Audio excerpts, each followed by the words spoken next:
કેમ છો એચઆરએસન? ભાઈ આર્ટ્સ વાળા ઘણા બધા વિદ્યાર્થીઓ વાટ જોતા હતા. હા સાહેબ. ભાઈ તમે 9, 10, 11, 12 મૂકો ને અમારામાં આવો ભાઈ. તમારા આટો અમે આવી ગયા છીએ. હવે 12મા ધોરણના આર્ટ્સ ના વિદ્યાર્થીઓ ટેન્શન ના લ્યો, એચઆરએસ તમારા માટે આવી ગયું છે. કારણ કે એચઆરએસ વન સ્ટોપ સોલ્યુશન છે. હા, દરેક લોકો માટે એક જ જો સોલ્યુશન હોય તો એ છે એચઆરએસ. અને એ બનીને બતાવશે. આજે સર મિશન 1 ની અંદર મનોવિજ્ઞાન વિષય છે આપણો મનોવિજ્ઞાન. મનોવિજ્ઞાન આપણે આઈએમપી લેવાના છે. મનોવિજ્ઞાનમાં બી ચેપ્ટર નંબર 1 બોર્ડ 2026 ની વાત કરું છું ભાઈ. ક્યારેક તમે 1 વર્ષ પછી બેસો તો તમને બી કામ લાગશે ભાઈ. Don't worry. સંવેદના, ધ્યાન અને પ્રત્યક્ષીકરણ આ ચેપ્ટર છે. અને આ ચેપ્ટર ના મોસ્ટ આઈએમપી બધા જ આપણે આપી દેવાના છે. 2 માર્ક્સ, 3 માર્ક્સ, 5 માર્ક્સ જેટલા બી પૂછાવાના હોય સૌથી પહેલા આપણે સમજી લેવું છે શું પૂછવાનું છે. પણ સૌથી પહેલા મારા ભાઈ આર્ટ્સ માં બહુ વ્યૂ ઓછા આવે એવું ના ચાલે. ઓલા કોમર્સ ના વ્યૂ જોવો ભાઈ, એટલા 500 ઓડી મુકા ભેગા છે. આ તો એ મુકા ભેગા એટલા આવી જાય છે તો તમે બી લાવલા તમારા માટે બી કન્ટેન્ટ લાવ્યા કરીએ. તો દોસ્તા સુધી પહોંચાડ્યા કરજો. અને હા, નીચે ડિસ્ક્રિપ્શનમાં 12 આર્ટ્સ નું ગ્રુપ બની ગયું છે. લિંક નીચે મળી ગયું છે. લિંક ઉપર દબાવો, WhatsApp માં જોઈન થઈ જાવ. બધી આઈએમપી અપડેટ એમાં આવતી રહેશે. શરૂઆત કરીએ સંવેદના, ધ્યાન અને પ્રત્યક્ષીકરણ. સર ગુણભારથી સ્ટાર્ટ કરો. જો સાહેબ, વિભાગ એ ની જો આપણે વાત કરીએ તો એની અંદર પેલા પેન ચેન્જ કરી નાખીએ. દુધિયા. તો સાહેબ વિભાગ એ ની આપણે વાત કરી દઈએ, બરોબર. ક્વેશ્ચન નંબર 1 અને 2 આપણે બોર્ડ ની એક્ઝામ ની વાત કરું છું. ક્વેશ્ચન નંબર 1 અને 2 આ ચેપ્ટર નો હશે. વિભાગ એ માં 1 માર્ક્સ ના 2 MCQ આવશે. 1 માર્ક્સ ના 2. ઓકે. આ જો સાહેબ વિભાગ એ છે ને એ ફૂલ MCQ વાળો છે. 20 MCQ આવશે. એમાંથી પહેલા 2 MCQ આ ચેપ્ટર ના હશે. પછી વિભાગ 2 ની જો આપણે વાત કરી દઈએ તો ક્વેશ્ચન નંબર 21 આ 1 માર્ક્સ ના 1 વાક્યમાં જવાબ. SQ 1 વાક્યમાં જવાબ આપી દેવાના. એમાં 1 માર્ક્સ નો એમાં પણ 1 હશે, બરોબર. વિભાગ સી ની આપણે વાત કરી દઈએ તો ક્વેશ્ચન નંબર 31 અને 32 32 નંબર નો ક્વેશ્ચન હશે. 2 માર્ક્સ નો 1 ક્વેશ્ચન. વિભાગ ડી ની જો આપણે વાત કરી દઈએ તો 45 નંબર નો ક્વેશ્ચન 3 માર્ક્સ નો 1 ક્વેશ્ચન આમાંથી આવશે. 4 માર્ક્સ ના ક્વેશ્ચન આવતા નથી, સીધો 5 માર્ક્સ નો. વિભાગ ઈ ની આપણે વાત કરી દઈએ 5 માર્ક્સ ના સાહેબ 2 ક્વેશ્ચન 59 અને 60 નંબર ના 2 ક્વેશ્ચન આવે છે. 5 માર્ક્સ ના 2. એટલે જો હવે ટોટલ જો આપણે વાત કરી દઈએ તો વેઇટેજ છે 20 માર્ક્સ છે. 20 માર્ક્સ નું વેઇટેજ આખા મનોવિજ્ઞાનમાં સૌથી હાઈએસ્ટ વેઇટેજ વાળું ચેપ્ટર છે ભાઈ. 20 માર્ક્સ. 100 માંથી 20 માર્ક ખાલી આ દેવાનું છે આ ચેપ્ટર. મતલબમાં એક એવો વિભાગ નથી કે જેમાં આ ચેપ્ટર માંથી સવાલ નીકળે ન હોય. જો વિભાગ A, C, D દરેક વિભાગમાં આ ચેપ્ટર ના સવાલ દેખાય છે. અને હવે અહીંયા નેક્સ્ટ સ્લાઇડમાં જે સવાલ આવશે એ તમારી બોર્ડમાં બી દેખાશે. એટલે ભાઈ વિડિયો બહુ જોરદાર છે. લાઈક કરી દેજો, છેલ્લે સુધી રહેજો. YouTube માં હજી સુધી કોઈ નથી આવ્યું તમને આઈએમપી દેવા માટે. HRS always with you. Start કરે છે ભાઈ આપણે હવે આઈએમપી ની. સૌથી પહેલા તો 2 માર્ક્સ ના આઈએમપી ખાલી આપ્યા છે તમને 7. ફટાફટ ટિક કરતા જાઓ, ફટાફટ લખતા જજો. સૌથી પહેલો સવાલ સંવેદન એટલે શું?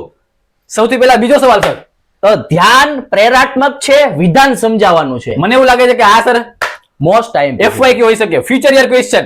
સવાલ નંબર 3 ધ્યાનનો કેન્દ્ર પ્રદેશ એટલે શું સમજાવવાનું છે. સર સવાલ નંબર 4 તો સંગઠનમાં સમાપ્ત એટલે શું સમજાવો. અને 5મો સવાલ દ્રષ્ટિ સંવેદનામાં નેત્રપટલીય વિશેષતા કયા કારણોથી સર્જાય છે. બરોબર. સવાલ નંબર 6 ધ્યાનના કોઈ પણ 4 લક્ષણો. સર આને હું FYQ કહું છું. આઈએમપી સવાલ છે. ધ્યાનમાં કોઈ પણ 4 લક્ષણો. 7 લક્ષણો છે. કોઈ પણ 4 લખો, 1 નો અડધો માર્ક્સ. 2 માર્ક્સ નો સવાલ. અને 7મો સવાલ ધ્યાન વિચલન એટલે શું ભાઈ. 2 માર્ક્સ માં હજી એક સવાલ કરી લેવાનો છે. તો 2 માર્ક્સ સાહેબ સૌથી પહેલા આ 7 સવાલ કરવા પડશે. મોસ્ટ ટાઈમ છે. વાત કરીએ 3 માર્ક્સ ના સવાલ. સર આટલા ફાસ્ટ કેમ જાવ છો ભાઈ? ટાઈમ બહુ ઓછો છે તમારી પાસે અને અમારી માટે. કારણ કે ઘણા બધા વિડીયો શૂટિંગ કરવાના છે. રોજના 8 થી 9 કલાકનું શૂટિંગ થાય છે. ફક્ત ને ફક્ત તમારા માટે. અને તમારે બી વાંચવાનું છે રોજના 8 થી 9 કલાક. કેમ? બોર્ડ 2026 ની પરીક્ષા ખૂબ જ નજીક આવે છે.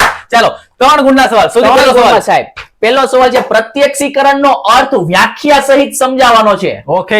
બીજો સવાલ કે પ્રત્યક્ષીકરણની પ્રક્રિયા કે સમજાવવાની છે. હા. ત્રીજો સવાલ છે સ્વાદ સંવેદનાની વિવિધ કેન્દ્રની સમજૂતી આપવાની. એટલે આમાં બધું જીભ વિશે માહિતી જીભ વિશે લખવાની છે. આ કયા ભાગમાં કયો સ્વાદ આવે, આગળ કયો આવે, પાછળ કયો આવે બધું. સર મને છે ને એક વસ્તુ ખબર નથી પડતી. જ્યારે તમે ચટણી ખાઓ ને, હા ભલે તમને કે આગળના ભાગમાં ગળું આવે, ચટણી ગમે મને તીખી જ લાગે. હા, ઈ વાત બરોબર છે. હા, સંવેદનાનો અર્થ આપો અને સમજૂતી આપો. સંવેદનનો અર્થ સમજૂતી. Most time FYQ. ચાલો સંવેદન સમજો. સ્વાદ સંવેદનાના વિવિધ કેન્દ્રની સમજૂતી આપો. 2 વાર આવી ગયો છે. જોવા એવું થઈ ગયું છે. આ સ્વાદ સંવેદના છે 2 વાર આવી ગયો મતલબ કે કેટલો બધો આઈએમપી હશે. ઓહો, હે.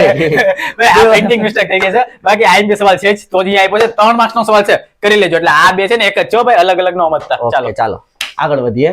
5 ગુણ 5 ગુણ ભાઈ. સર 5 ગુણના આમાંથી 2 સવાલ આવવાના છે. 2 સવાલ ભૂક્કા કાઢવાના છે. 5 ગુણના 2 5 ગુણ. અને અહીંયા તમને 5 સવાલ આપ્યા છે. પાંચ જ સવાલ મોસ્ટ છે. આઈએમપી પૂછાય એવા સવાલ છે. સૌથી પહેલો પ્રત્યક્ષીકરણમાં સંગઠનના નિયમો જણાવવાના છે. Okay sir. પ્રત્યક્ષીકરણની વ્યાખ્યા આપી અને તેની 3 પ્રક્રિયાઓ सर મને એવું લાગે છે कुछ ना कुछ होगा इसमें, बोर्ड में कुछ ना कुछ आएगा. હા, આ બે માંથી એક તો હશે જ સાહેબ. 100% ની ગેરંટી છે ભાઈ.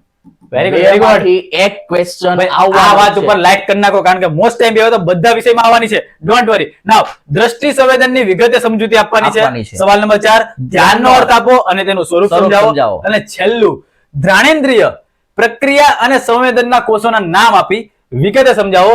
આ બી એક FYQ છે. તો આ તમને મોસ્ટ ટાઈમ સવાલ આપી દીધા છે. બટ હવે it's time for announcement of FYQ future year question કે જે બોર્ડમાં તમારી પરીક્ષામાં પૂછાઈ શકે. તો એવી હવે નેક્સ્ટ સ્લાઇડ છે ને પછી આપણે યાર છૂટા પડવાના છીએ. પણ યાર હજી સુધી કહું છું 5 થી 6 મિનિટનો વિડિયો છે.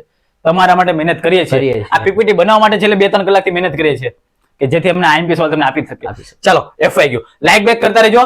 ફ્યુચર યર ક્વેશ્ચન ખાલી તમને આપવા છે 4. સૌથી પહેલું ધ્યાન પ્રેરણાત્મક છે, વિધાન સમજાવવાનું. સર કેટલા માર્ક્સનો? 2 માર્ક્સમાં. 2 માર્ક્સમાં. Very good. નેક્સ્ટ પ્રત્યક્ષીકરણની પ્રક્રિયા સમજાવો.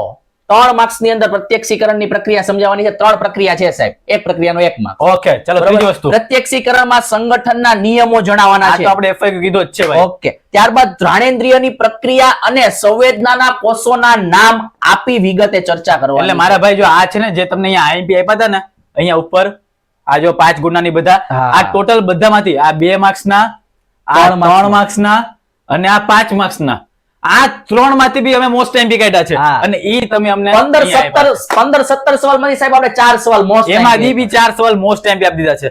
આ અમારા HRS ની ખાસિયત છે. આ FYQ ની ખાસિયત છે FYQ છે ભાઈ. FYQ હજી સુધી કોઈ નથી લાવતા, HRS લાવે છે. HRS ની મોનોપોલી છે. ગામ કરતા કઈક અલગ જ કરે. અલગ કરવાનું. તો વધારે વિશ્વાસ નથી કરવી ભાઈ. Thank you. સાથે અમે અહીંયાથી વિદાય લઈએ છીએ. મળે છે જોરદાર નવા લેક્ચરમાં. ત્યાં સુધી જય હિન્દ, જય ભારત.